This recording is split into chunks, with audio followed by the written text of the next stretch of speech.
আমি আমার ভাইকে মিলিটারি কন্ট্রাক্ট দিয়ে ঘুষ দিয়ে আরেকটা কারাপশন করেছি। আল জাজিরাতে যে all the prime ministers man যে একটা অনুষ্ঠান প্রচারিত হয়েছিল, সেখানে কি এই দুইটা প্রশ্নের অস্তিত্ব আপনারা সেখানে পেয়েছিলেন? ভিসা নিষেধাজ্ঞা যে মানে এন্ট্রি করতে পারবেন না, সেটা হলো যে আপনার ভাইদের সহযোগিতা এবং সামরিক খাতে কন্ট্রাক্ট নিয়ে একটু দুর্নীতির বিষয়টা টানছে। এই বিষয়ে আপনার একটু মতামত আমরা জানতে চাচ্ছি। আচ্ছা, ধন্যবাদ আপনাদেরকে, আপনারা আসছেন। আসলে আমি এখন অবসরে, আমি তো আমার বক্তব্য কাউকে দিতে পারবো না আপনাদের ছাড়া, সেজন্যই আমি আপনাদেরকে ধন্যবাদ জানাচ্ছি শুরুতেই। তো আমি, আপনি যে প্রশ্নটা করলেন, যে বিষয়টা করলেন, আজকে সকালে আমার এক বন্ধু আমাকে জানালো, তো তখন সে আমাকে একটা ফরওয়ার্ড করেছিল, আমি এটা দেখলাম। আমি সত্যি বলতে কি অবাক হয়েছি, এবং আমি অনেকটা বলা চলে যে বলবো যে ভেরি আনফর্চুনেট। তো আমি এই দুইটা অভিযোগ, যে দুইটা অভিযোগ এনেছে এখানে, যেটার উপরে ভিত্তি করে আমাকে এবং আমার ফ্যামিলি অন্যদেরকে আমেরিকাতে এন্ট্রিটাকে বাদ করা হয়েছে, সেটাতে বলার আগে আমি আপনাদের কাছে জানতে চাইব, এখানে যে দুইটা অভিযোগ এসেছে, যে একটা আমার ভাইকে to evade accountability of his crime in Bangladesh, এটাতে আমি আমার অফিসিয়াল ক্যাপাসিটি ব্যবহার করে আমি করাপশন করেছি। This is number one. Am I correct? Number two যেটা হলো, আমি আমার ভাইকে মিলিটারি কন্ট্রাক্ট দিয়ে ঘুষ দিয়ে আরেকটা কারাপশন করেছি। This is the second one. Do you agree or not? এই দুইটা বিষয় আপনারা 2021-এর 1 ফেব্রুয়ারি আল জাজিরাতে যে all the prime ministers man যে একটা অনুষ্ঠান প্রচারিত হয়েছিল, সেখানে কি এই দুইটা প্রশ্নের অস্তিত্ব আপনারা সেখানে পেয়েছিলেন? পেয়েছিলেন। তার মানে আমি ধরে নিতে পারি যে এই দুইটা প্রশ্নের সূত্রটা হলো আল জাজিরার all the prime ministers man. সেখানেও এই দুইটা বিষয়ে, হ্যাঁ, ওইখানে ব্যাপকভাবে তারা অনেক কিছু তথ্য দেওয়ার চেষ্টা করেছে।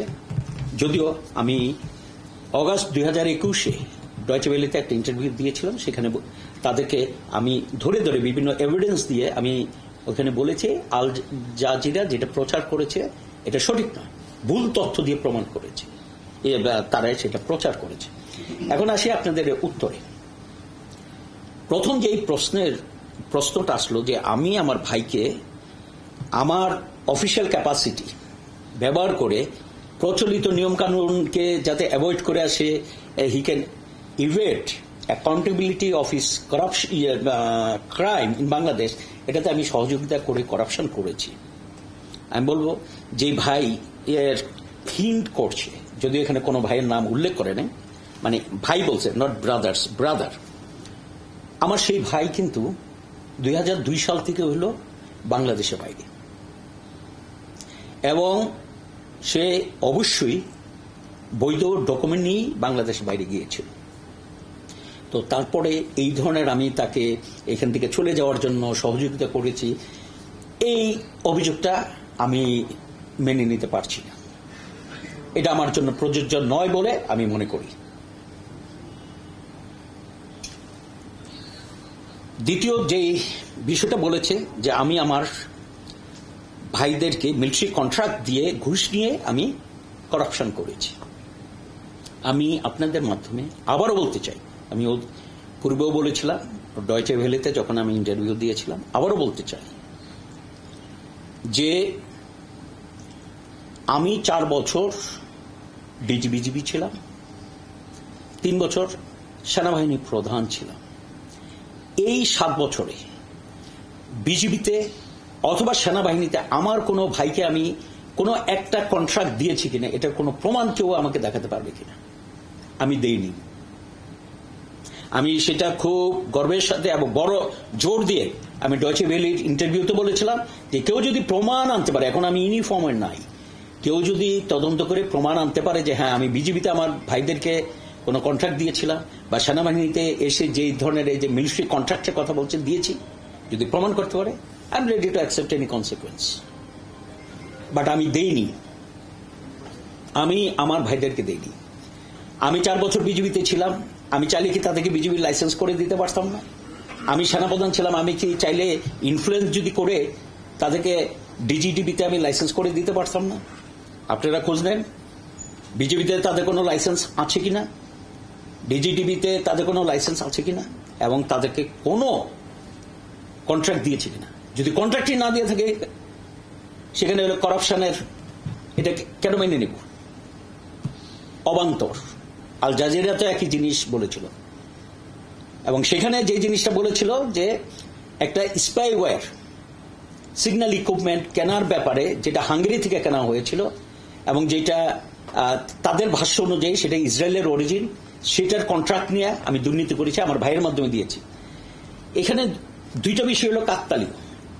এটাকে তারা লিঙ্ক আপ করেছে খুব মানে ইমেচিউরড ওয়েতে। কিভাবে আমি বলি, প্রথম কথা হলো যে ইকুইপমেন্টটা কেনা হয়েছে সেটা হলো হাঙ্গেরি থেকে। আমার ওই ছোট ভাইটা হলো হাঙ্গেরিতে থাকতো, কারেক্ট? তো এটা ওরা লিঙ্ক আপ করিয়েছে যে হয়তো আমার ভাইয়ের মাধ্যমে এটা করা হয়েছে।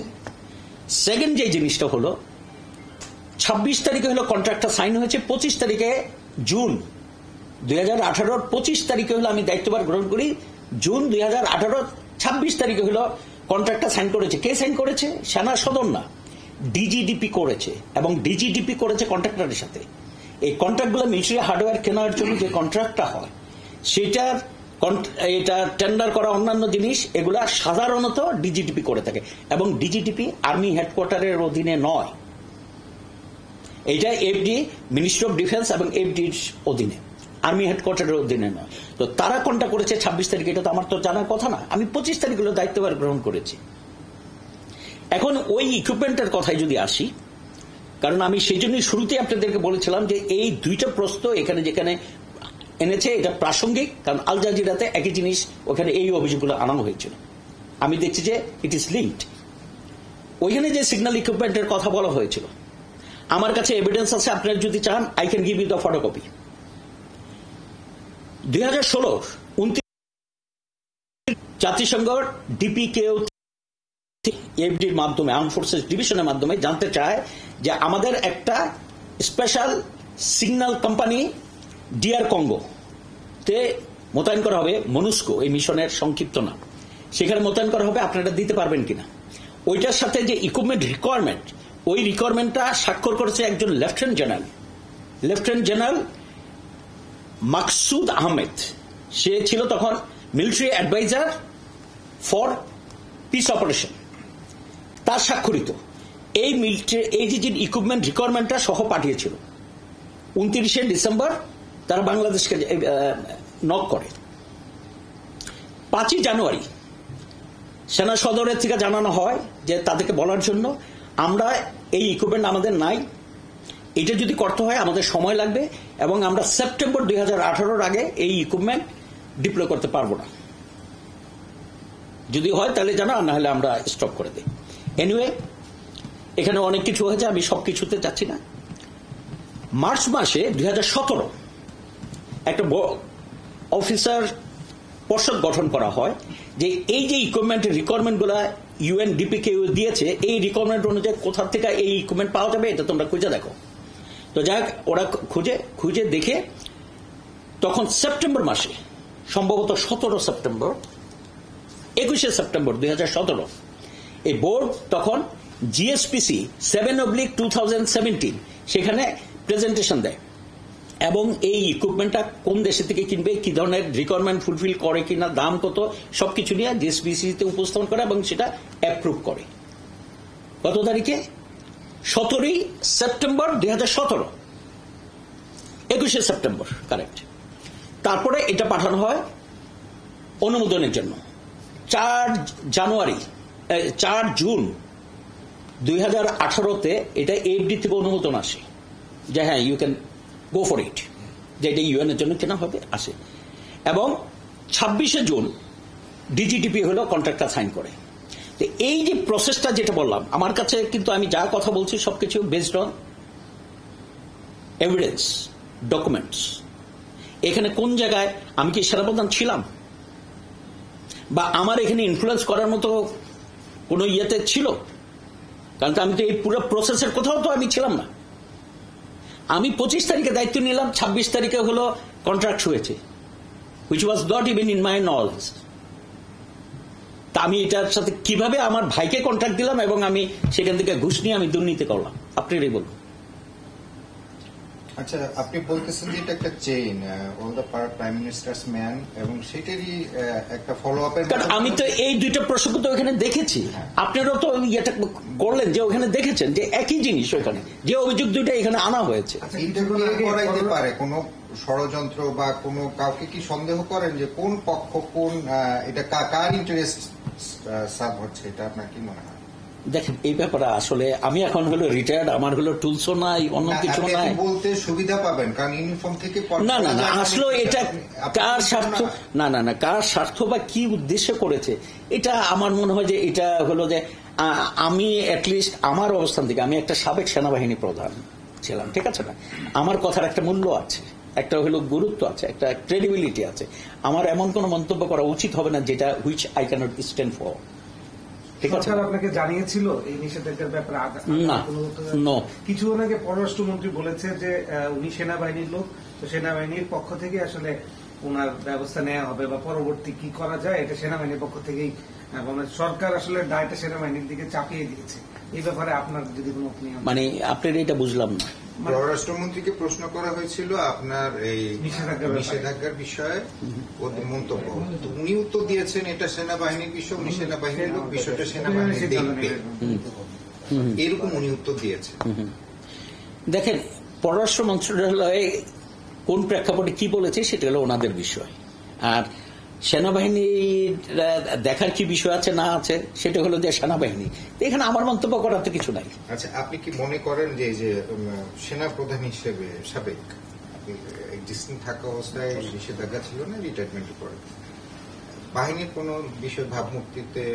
দেখেন, আমি একটা কথা বলবো, আপনি যে ভাবমূর্তির কথা বলেন, নো নো লিসেন, আমি ভাবমূর্তির ব্যাপারে একটা কথাই বলবো যে আমি ডিজিবিজিবি থাকতো এবং সেনাপ্রধান থাকতে সবসময় একটা বিষয় আমি ইভেন এখনো কিন্তু আমি একটা বিষয়কে অত্যন্ত গুরুত্ব দিয়ে থাকি, সেটা হলো যে I commanded to very prestigious institution. One is BJP, another one is Army. এবং সাধারণত বলা হয়ে থাকে যে সেনাপ্রধানরা দিস ইজ এন ইনস্টিটিউশন। আমি দেখেন রিটায়ারমেন্ট আসার পরে অনেকে আমাকে যেমন চাকরির অনেক অফার করেছে, আমি যাইনি। কেন যাইনি? যে still I represent that institution. আমি যদি ওখানে যাই চাকরি দেওয়ার জন্য, এতে করে হলো ইনস্টিটিউশনটাকে হেয় করা হবে, কারণ ওইরকম অ্যাপ্রোপ্রিয়েট হতো যে আমি জব পাবো না, দিবে না তারা যেগুলো ইয়েটা করে, আমি চাইনি। তো আমি কিন্তু এখনো এই দুইটা ইনস্টিটিউশনের সুনাম যেমন হলো, যখন চাকরি করেছি তখনও সবসময় সতর্ক ছিলাম যাতে এইখানে আমার কোনো কর্মকাণ্ডে যাতে এই দুইটা বাহিনীর কোনো ধরনের সুনাম ক্ষুণ্ণ না হয়। এবং আমি আত্মবিশ্বাসের সাথে বলতে চাই আমি এমন কিছু করিনি যেটাতে সেনাবাহিনী অথবা বিজেপির কোনো সুনাম ক্ষুণ্ণ হতে পারে। বিশ্বাস করেন যে শুধু আপনি